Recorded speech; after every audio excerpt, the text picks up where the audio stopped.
cops, drugs, fights. One high school. I don't think adults really get how hard it is to be a teenager right now. 7 new students. One big secret. Would you be willing to go back to high school undercover to find out what teens are facing today? Did any of you ever find yourself for a moment thinking, what the heck am I doing here? Yes. These young-looking 20-somethings went undercover as students at Highland Park High School in Topeka, Kansas. Parents have no idea what's going on in high school, but now they will. I'm not used to waking up this early. George and Lina are siblings from Georgia. He says he was bullied in high school for being gay. I was a target. She was a cheerleader. Hopefully, I'm able to help these kids with my own experience. 22-year-old Nicolette from New Mexico was a teen mom. People ostracize me. And Daniel, a youth pastor who struggled in high school with a learning disability. How do you overcome something? Even the little things that are happening in your personal life.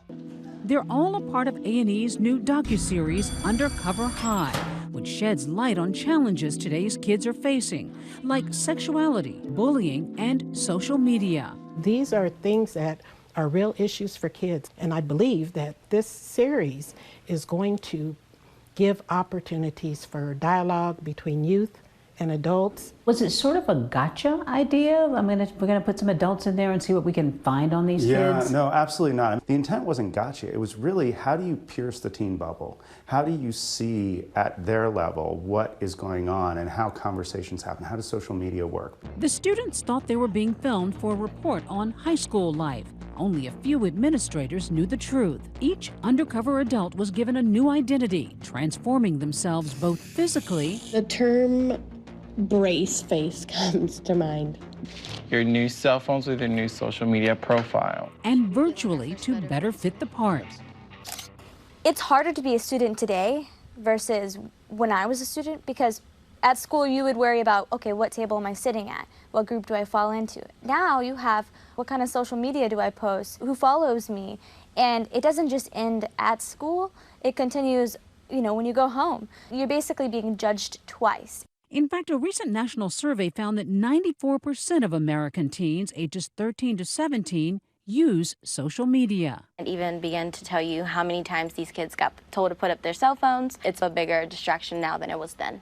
The undercover idea has been seen before. Remember 21 Jump Street? We'll be going in as undercover high school students. My name is Josie.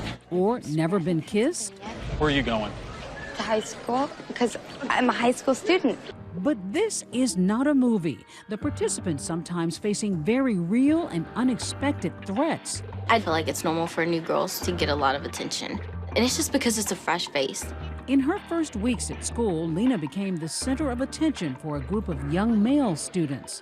They sent her friend requests and messages. There's this group, they accidentally added me. Oh my goodness.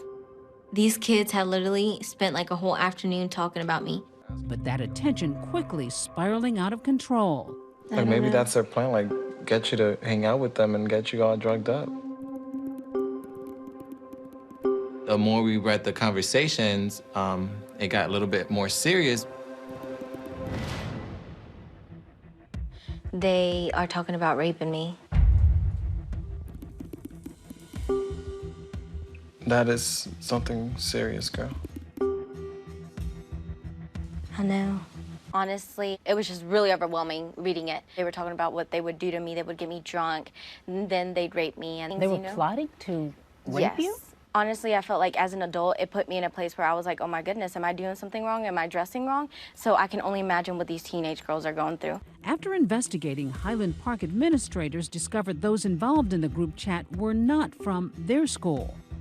Yet the scare was revealing. One survey showing that 34% of kids ages 12 to 17 report being victims of cyberbullying. What surprised you the most about what's happening in our high schools and what teens are dealing with today? I can't imagine, it can't be said enough, the impact of social media. And phones were everywhere. Everywhere. And I do not see the phones being everywhere as some failure at Highland Park. Phones are everywhere in every school that I went to look at this, and it is the smartphone. The smartphone changed everything.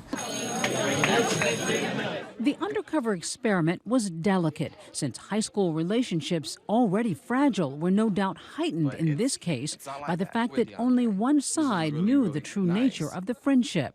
Hey, listen up. Senior DeAndre Phillips was one of the popular kids at Highland Park High, an athlete and class president. He befriended George, opening up to him about a very personal secret. I can't do certain things because I have like a reputation I hold. At school? Yeah. Yeah, you do have a reputation, but are you really being yourself? No. No. That's one thing that sucks about being bisexual, you know?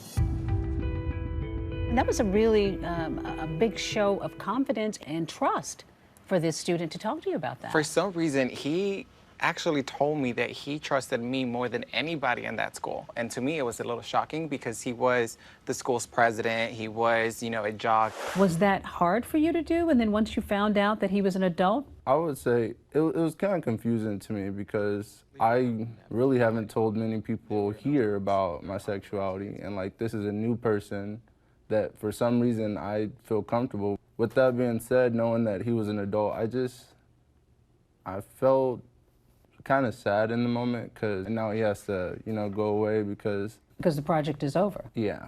You exposed some pretty personal moments and lives in this show. Were you worried at all about putting these kids in a difficult situation? I mean, they're vulnerable. I think that when it was something as sensitive as somebody confronting their own sexuality, before we put that on television, we really wanted to make sure on as many levels as possible that the student was in a place of comfort with that. You've been that one person I could talk to. The cameras and premise of the show may have complicated an already complex time for these teens. But former principal Dr. Beryl New says it opened a window, too. I think that there is a culture that is below the surface that adults don't always notice. And I think, the social issue may be that parents will have some fodder for discussion that's meaningful. For some, like DeAndre, these relationships, though brief, have had a lasting impact. This show has helped me realize, kind of my purpose in life. I really want to help people and help them grow, so I decided to change my major. I want to start off as a teacher and then work my way up to become a principal. So you want to go into education because you did this program? Yes, ma'am. They really helped me a lot. I feel like I'm a completely different person, starting the show to now. For Nightline, I'm Deborah Roberts in Topeka, Kansas. Hi everyone, George Stephanopoulos here. Thanks for checking out the ABC News YouTube channel. If you'd like to get more videos, show highlights, and watch live event coverage, click on the right over here to subscribe to our channel, and don't forget to download the ABC News app for breaking news alerts. Thanks for watching.